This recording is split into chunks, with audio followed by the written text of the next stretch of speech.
Hello and welcome back to my channel. Have you ever been to beautiful Dubrovnik, Croatia? If not, I hope you'll join me in my experience when I went there.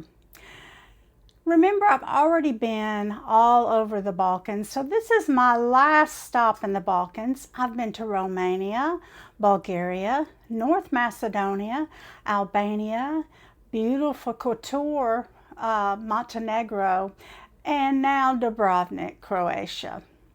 Let's start with the bus trip there. So I took a bus from Kotor, Montenegro to Dubrovnik, which should be about 2.5 hours. Well, I got to the bus station, and would you believe it, it was an hour and a half late. But you're not going to believe what the reason was behind that. So we were an hour and a half late because the bus ran out. It's actually a van, ran out of gas. So that was odd experience for sure, but we finally got on our way and we didn't have any other issues on our way to Dubrovnik. So I finally arrived at the bus station, and my cab dropped me off at the city gate. Dubrovnik is a walled city, so if you stay inside the city wall, then it's only pedestrian, so you have to walk the rest of the way. Well, fortunately, it wasn't a very long walk, although I did have a little bit of trouble finding the guest house. Had to call the host. They met me, and I did finally get there. I had a wonderful location right inside the city walls, and with lots of shops and cafes, etc. So my room was really pretty. It had a tea kettle with coffee and tea, a little mini fridge. It didn't offer breakfast, unfortunately, so I was on my own to figure that out. So after I got settled, I decided to walk around the town. So I walked around and located a local grocery store. It was more like a convenience mart, I'd say, and stocked up on some breakfast supplies, some snacks, and some water. That's where I got my first shock. And it was kind of pricey. The water was €2 to €3 for a bottle of water. In comparison, in the Balkans, I had been paying about the equivalent of 50 cents for a bottle of water. So I did check other locations, and it was just as expensive. So Dubrovnik is a more expensive area, although it's a beautiful area. Fortunately, there are lots of fountains, some beautiful, neat fountains with lion's heads and different things, with some cold water that is free for you to fill up your water bottle. So I saved some money that way by filling up my water bottle at those fountains, so that worked out great. I did want to tell you also, back to my room for just a second, you could open up a window from my bedroom and see a movie theater showing, outdoor theater. They showed movie night every night. I think it was at 7 o'clock, but I could be wrong about that. It might have been closer to 8. But they did show a movie there every night, and I could see and hear it from my room, so it was really convenient for that.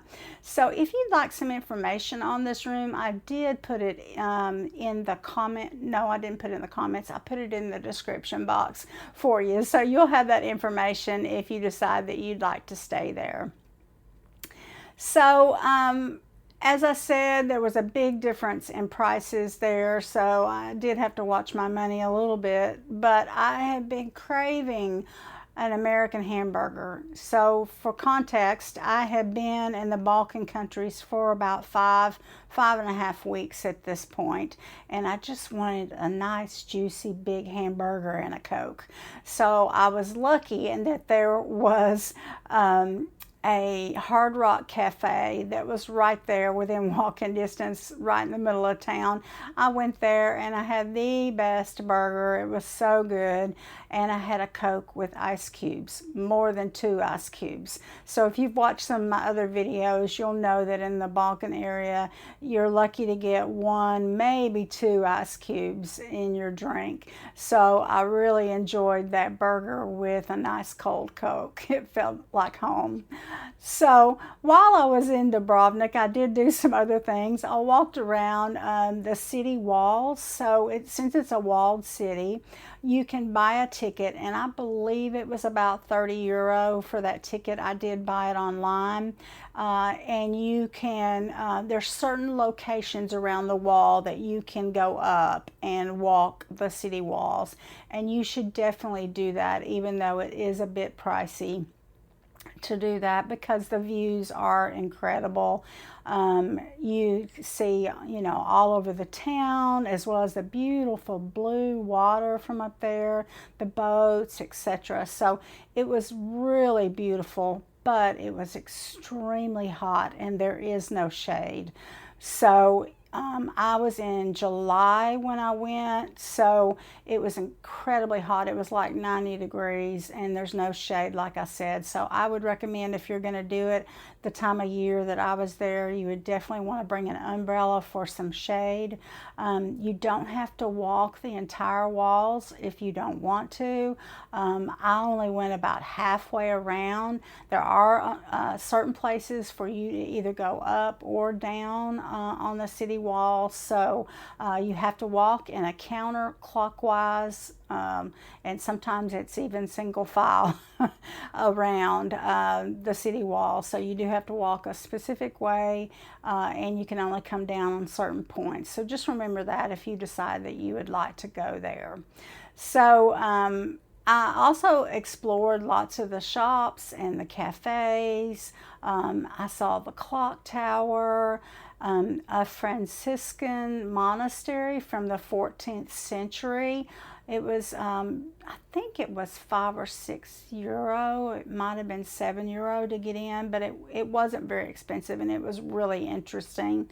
I also went to the Cultural History Museum, which has collections from the 14th century to the 20th century. It was also inexpensive to go there, so it was really interesting. The Cultural History Museum is in the former rector's palace, which was the residence of the rector of the Dubrovnik Republic. So it was a really interesting place, and they had lots of things to look at there, and it wasn't very expensive. So I found it really interesting, so you definitely should try to check that out.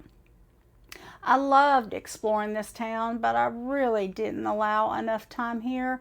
You really need a minimum of 3 to 4 days in Dubrovnik to get to see and experience a lot of the things there.